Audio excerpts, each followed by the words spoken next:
through your mind there? That on today.com, the vice president. Guthrie, I am still here in Tucson, Arizona. And if you remember from Savannah's interview, she made the point we were trying to tell them she didn't just wander off. She can't even walk to the mailbox most days. If they were going under that assumption, would you think that that was a waste of time in the beginning? Like, what goes through your mind there? That on today.com, the vice president says donations like the one from the Guthrie family will go. But in this episode, I want to get to the latest on the investigation and this interview that I had for News Nation with a source close to the investigation. 2 a.m., a silent desert, a live camera rolling, and then everything stopped. One moment the reporter was speaking confidently to millions of viewers. The next moment, he froze. Completely silent. His eyes locked on something just outside the camera frame. Something that wasn't supposed to be there. For 3 seconds, the broadcast glitched into darkness. No audio. No explanation. Just dead air.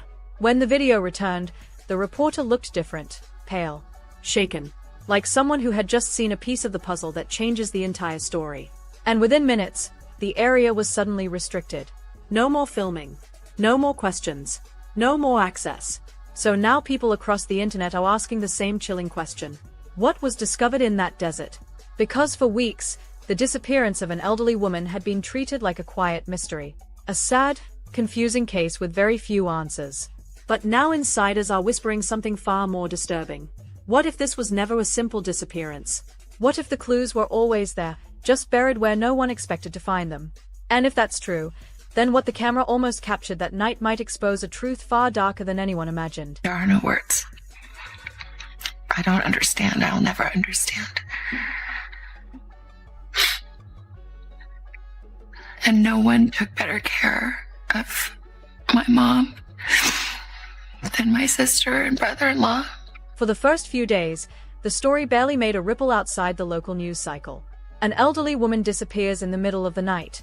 No signs of forced entry. No screaming neighbors. No frantic 911 calls. Just silence. But sometimes silence isn't peaceful. Sometimes, silence is the loudest warning of all. That woman was Nancy Guthrie, an 84-year-old grandmother who had lived a quiet, predictable life. The kind of life where neighbors wave every morning, the same grocery store cashier knows your name, and the biggest drama in the week is deciding whether to buy strawberries or apples. Nothing about Nancy's life suggested danger, which is exactly why her disappearance didn't make sense. Because on the night she vanished, everything about her routine was normal. She went to bed. The lights were turned off. The house was locked. And then sometime around 2 a.m., something happened. But what investigators discovered inside the home raised more questions than answers. There was no clear sign of a break-in. No shattered window. No kicked-in door. And yet somehow, Nancy was gone. Vanished. Not slowly. Not quietly over weeks. Just gone. Imagine waking up to find someone simply erased from a locked home. That's the kind of mystery investigators were staring at. At first, some officials floated a simple explanation. Maybe she wandered away. Or later, shouldn't have taken it down, but then later said, well, he actually doesn't think he made any mistakes.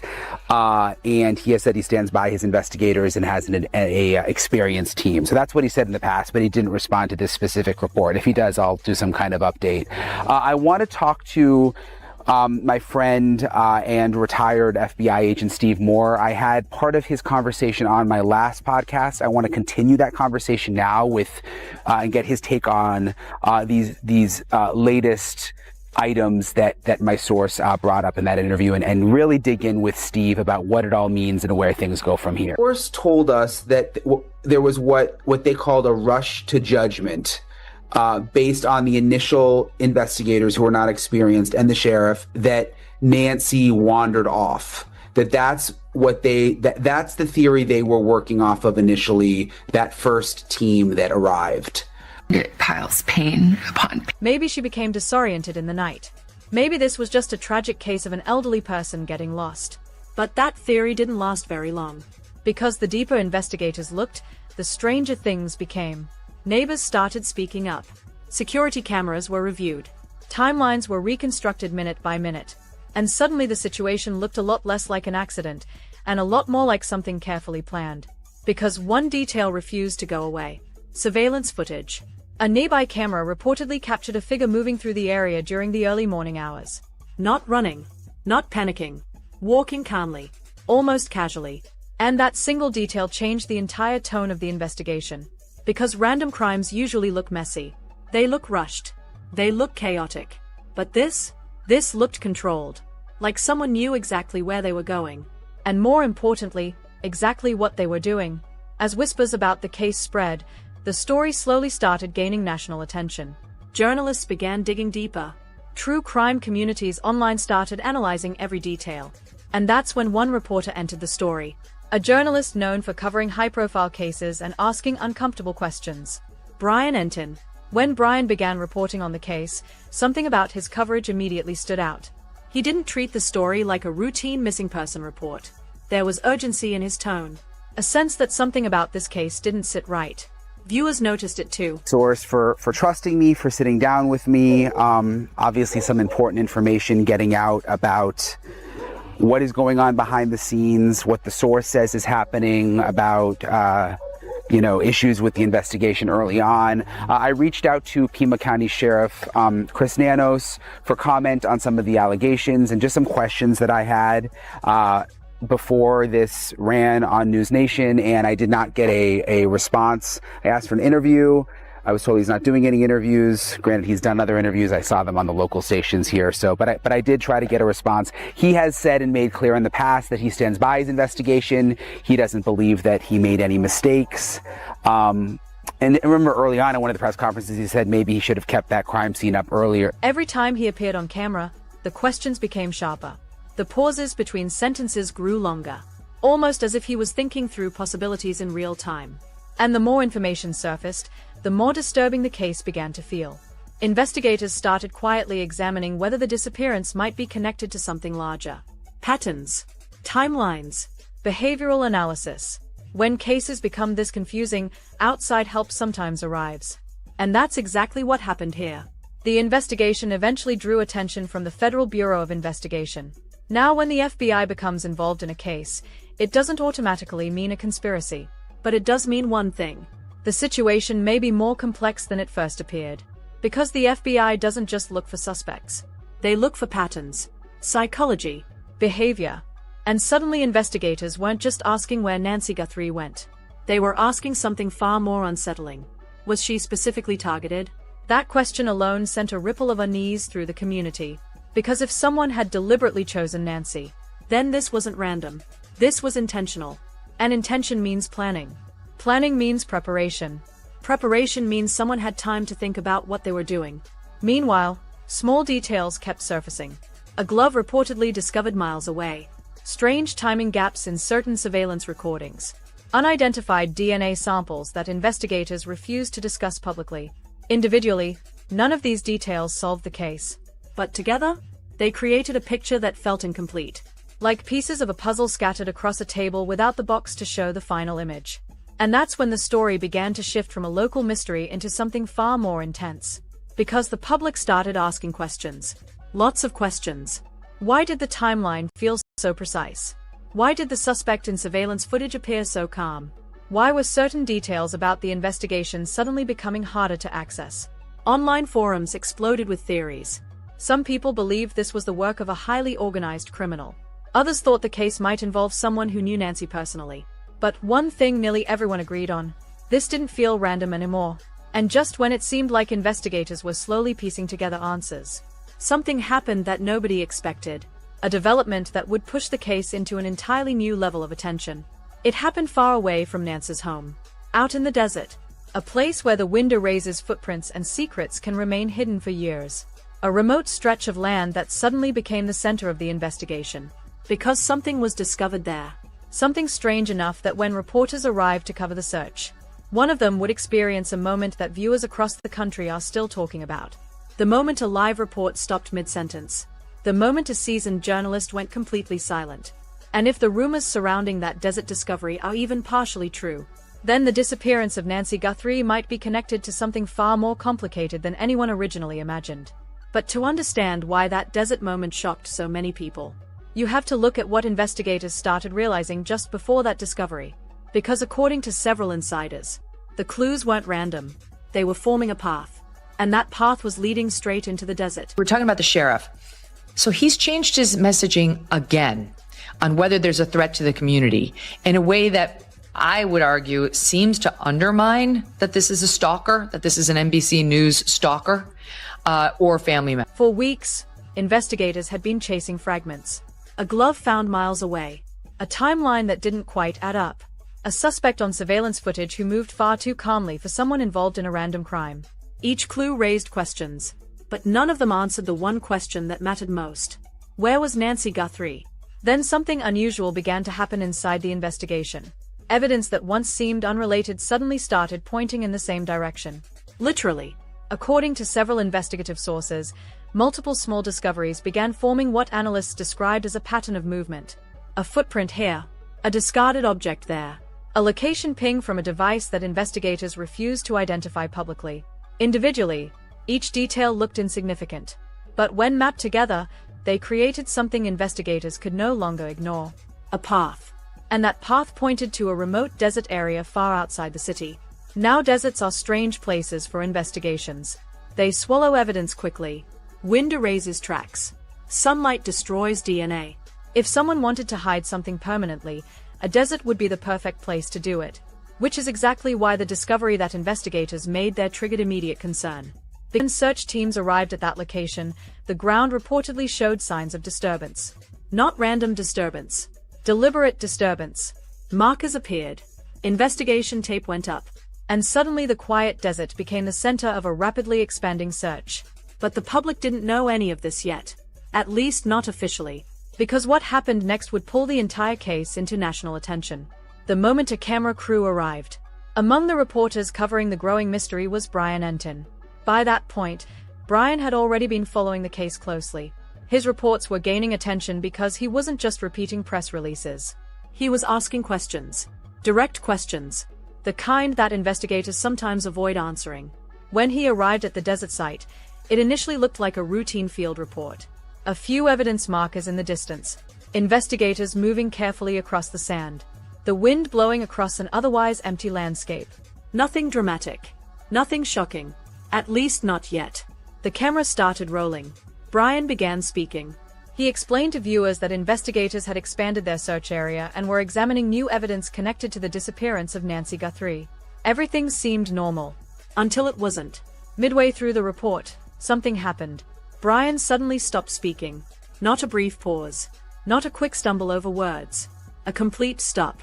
His eyes shifted away from the camera, focused on something off to the side. Something the audience couldn't see. The cameraman adjusted the lens, trying to zoom. But before the shot could fully stabilize, the broadcast glitched. 3 seconds of darkness. 3 seconds of silence. When the video feed returned, the atmosphere had changed completely. Brian looked different. The calm, controlled reporter viewers had been watching moments earlier now appeared visibly shaken. His posture was stiff. His expression pale. For a brief moment, he looked like someone who had just witnessed something deeply unsettling. And then something even stranger happened. The report didn't continue. Instead, Brian was escorted away from the immediate area. No explanation. No clarification. Just a sudden end to the live update. At first, most viewers assumed it was just a technical issue. Live television can be unpredictable. Cameras fail. Connections drop. But those who were watching closely noticed something important. The change in Brian's reaction happened before the glitch. And that detail quickly became the center of intense speculation online. Because reporters covering high-pressure situations rarely freeze on camera. They train specifically to remain composed. Especially journalists like Brian Entin, who have covered some of the most intense stories in recent years. Which meant his reaction raised a troubling possibility. Whatever he saw in that desert wasn't routine evidence. It was something unexpected. Within hours, discussion about the moment exploded across social media. Clips of the broadcast were reposted everywhere. Viewers slowed down the footage frame by frame, trying to see what might have been just outside the camera's view. Meanwhile, something else was happening behind the scenes. Access to the desert location suddenly became restricted. Journalists who had been filming earlier were asked to step back. Certain areas were closed entirely, and investigators stopped answering questions about what had been discovered. That sudden shift only fueled the mystery further. because restrictions like that usually happen when something significant has been found. And according to several sources familiar with the search, investigators were beginning to re-examine earlier evidence with a completely new perspective. Remember the pattern investigators had been mapping? The small clues scattered across different locations? Now those clues appeared to form a structured sequence, almost like breadcrumbs, leading directly to that desert site, which raised a disturbing possibility. What if the evidence hadn't been scattered randomly? What if it had been placed intentionally? Think about that for a moment. If someone had deliberately positioned clues across multiple locations, it would mean the investigation itself was being manipulated. Someone could be guiding investigators toward specific discoveries, controlling the timeline, controlling the narrative, and possibly controlling what the public eventually learns. That theory might sound extreme, but investigators reportedly began considering it seriously after reviewing the alignment of the discovered evidence. Because the pattern was too precise, too deliberate. Meanwhile, online speculation continued to spiral. Some users claimed the desert discovery involved human remains. Others suggested investigators had uncovered items directly linked to the disappearance of Nancy Guthrie. A few even argued that the discovery might connect multiple unsolved incidents. But none of those theories were confirmed, and the silence from officials only intensified the uncertainty. Then a new development appeared online. A short audio clip began circulating across discussion forums. The origin of the clip was unclear, but the background noise sounded eerily similar to a field investigation. Wind, radio chatter, distant voices, and in the middle of the recording, a few phrases could allegedly be heard. Contain it. Don't release that yet. Confirm before escalation. Within hours, the clip had spread everywhere. Then just as quickly, it disappeared, removed from several platforms. Whether the audio was authentic or not remained unclear. But the damage was already done. The internet had heard it. And now curiosity had turned into full-blown obsession. News outlets began dedicating entire segments to the case. True crime channels started reconstructing the timeline. Independent investigators online began mapping every known detail of the search. Meanwhile, the desert site remained sealed. No official statement explained the discovery. No images were released. No confirmation was given about what Brian had seen during that moment on camera. But one thing had become impossible to ignore. The investigation into the disappearance of Nancy Guthrie had entered a completely different phase. Because now the focus wasn't just on a missing person. The focus was on the possibility that the entire investigation might be revealing something much larger. Something hidden beneath layers of confusing evidence and unexplained events. And somewhere inside that mystery, there was still the unanswered question that continued haunting everyone following the story. What exactly was discovered in that desert? And why did it cause such an immediate reaction from investigators on the scene? Because if the discovery was truly as significant as some sources suggest, then the investigation might be approaching a moment where the truth can no longer remain buried. But as tension continued to rise and the public demanded, another unexpected development was already beginning to unfold. One that could push the entire case into its most explosive phase. By the time the news of the desert lockdown began spreading across the internet, the investigation into the disappearance of Nancy Guthrie had already transformed into something far bigger than anyone expected. What had started as a quiet missing person case was now turning into a national obsession. People weren't just following the story anymore. They were dissecting it. Every frame of video, every statement from investigators, every strange delay in the timeline. And right at the center of all this attention was one moment that no one could fully explain. The moment when Brian Entin suddenly froze during a live report in the desert. Within hours, that clip was everywhere. It appeared on social media feeds, news discussion panels, and online forums dedicated to unsolved mysteries. Viewers replayed the footage over and over again, frame by frame. Some zoomed in on Brian's face. Others analyzed the exact moment his expression changed. And a growing number of people began asking the same chilling question. What did he see? Because something about that moment didn't look staged. It didn't look rehearsed. It looked real.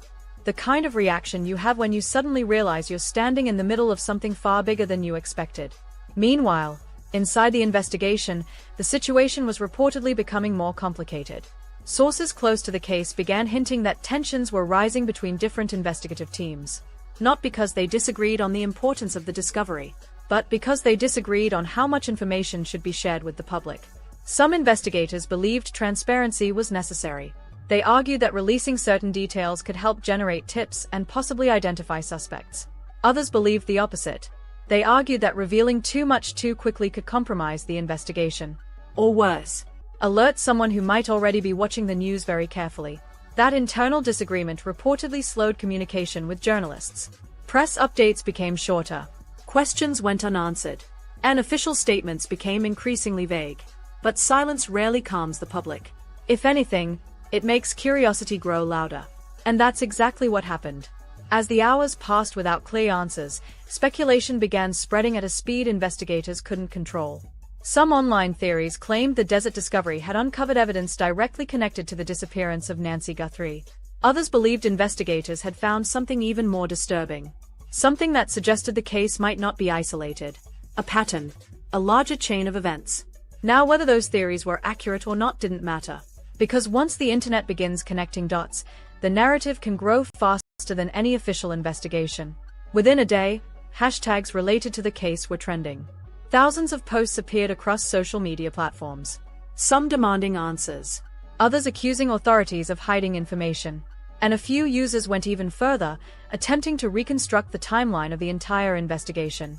They mapped surveillance footage, analyzed search locations, and compared the timing of discoveries. The deeper people looked, the more confusing the situation seemed. Because several details in the case still didn't align perfectly. For example, the timeline of Nancy's disappearance raised questions. How could someone remove an 84-year-old woman from her home without triggering a clear alarm or attracting attention? Why did the suspect seen on surveillance appear so calm? Why did the discovered evidence appear to lead direct location? And perhaps the most unsettling question of all, why did the reaction at the desert site look so urgent? These unanswered questions created an atmosphere of tension around the entire investigation. Journalists began pressing authorities for clarification. Independent investigators started offering their own interpretations. And viewers watching from home found themselves drawn deeper into the mystery. Meanwhile, reporters continued attempting to reach officials connected to the case. Requests for interviews were sent. Phone calls were made. But many of those requests reportedly went unanswered. Among the officials contacted was Chris Nanos, whose office had been closely involved in the investigation. However, according to journalists covering the story, responses remained limited. Statements reaffirmed confidence in the investigation, but they offered few new details. And that lack of clarity only intensified the public's curiosity. Because when a case becomes this visible, people naturally assume that answers must exist somewhere behind the scenes. But what if investigators themselves were still trying to understand what had happened? That possibility began gaining attention as analysts discussed the complexity of the case. Because cases involving carefully planned actions rarely reveal themselves quickly. They unfold slowly, piece by piece, sometimes over months, sometimes over years. Meanwhile, the desert site remained sealed. Search teams continued working in controlled areas. And the location that had once been just another empty stretch of land had now become one of the most talked about investigation sites in the country. But the longer the silence continued, the more intense the speculation became. Some people believed the discovery could lead directly to solving the case. Others worried it might reveal something far more complicated. Something that could expand the investigation beyond a single disappearance. And somewhere in the middle of all these theories was the one detail that still hadn't been explained. The moment on camera. The moment when Brian Entin stopped speaking. Because reactions like that rarely happen without a reason.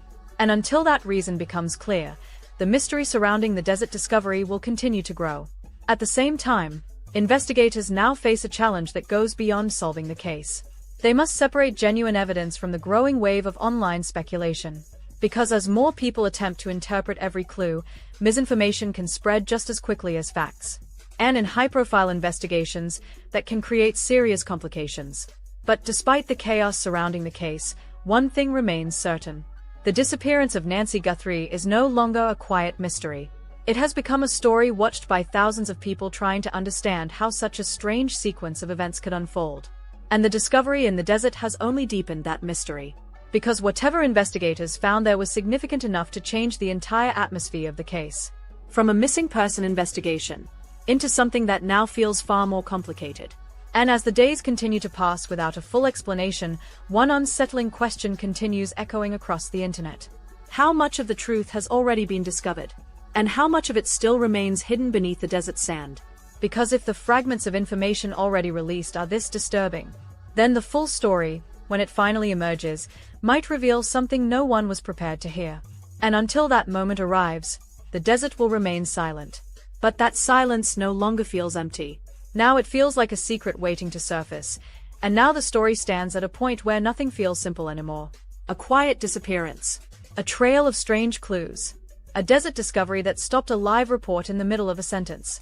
And the question that refuses to disappear. What exactly was found out there? Because the disappearance of Nancy Guthrie was already mysterious enough. But the moment the camera captured that strange reaction from Brian Entin, everything changed. That single moment turned a quiet investigation into a story the entire internet is now trying to decode. Some believe the desert discovery could finally reveal what happened that night. Others believe it might expose something far bigger, a chain of events investigators are only beginning to understand. But right now, one thing is clear. The truth is still buried somewhere between the clues, the silence, and the questions no one has answered yet. And sometimes the most disturbing part of a mystery isn't what we know. It's what we don't know. So now we want to hear from you. What do you think happened in that desert? What do you think Brian Entin saw that made him stop speaking on live television? Was it a major breakthrough in the case of Nancy Guthrie? Or something investigators weren't ready for the public to see yet? Drop your theory in the comments below because the most interesting ideas might be featured in the next update. And if you want to stay ahead of this story as new details continue to emerge, make sure you hit like, subscribe, and turn on notifications. Because this mystery isn't over. In fact, it might just be getting started. In the search for Nancy Guthrie, I am still here in Tucson, Arizona. And if you remember from Savannah's interview, she made the point we were trying to tell them she didn't just wander off. She can't even walk to the mailbox most days. If they were going under that assumption, would you think that that was a waste of time in the beginning? Like, what goes through your mind there? That on today.com. The vice president says donations like the one from the Guthrie family will go. But in this episode, I want to get to the latest on the investigation and this interview that I had for News Nation with a source close to the investigation. 2 a.m. A silent desert. A live camera rolling. And then, everything stopped. One moment the reporter was speaking confidently to millions of viewers. The next moment, he froze. Completely silent. His eyes locked on something just outside the camera frame. Something that wasn't supposed to be there. For 3 seconds, the broadcast glitched into darkness. No audio. No explanation. Just dead air. When the video returned, the reporter looked different. Pale. Shaken. Like someone who had just seen a piece of the puzzle that changes the entire story. And within minutes, the area was suddenly restricted. No more filming. No more questions. No more access. So now people across the internet are asking the same chilling question. What was discovered in that desert? Because for weeks, the disappearance of an elderly woman had been treated like a quiet mystery. A sad, confusing case with very few answers. But now insiders are whispering something far more disturbing. What if this was never a simple disappearance? What if the clues were always there, just buried